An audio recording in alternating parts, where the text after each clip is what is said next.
Ladies are a priority. Not that I don't like ladies. I don't. You of all people. Just curious. Come on, cut the break. It's rare. Don't see you with ladies. Doesn't mean I don't like ladies. Get the point. But who on earth ignore ladies?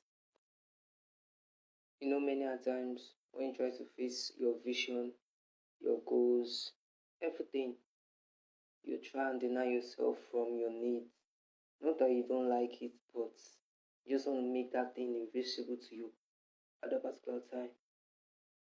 I like everything, but I want my vision, I want my goal to be seen.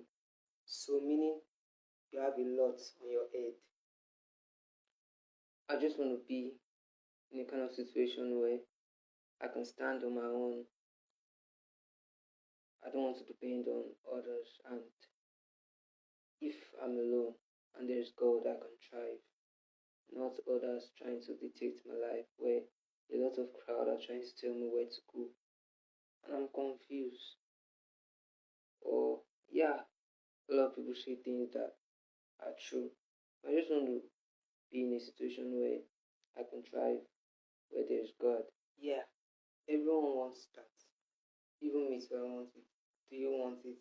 Yeah, it's your choice.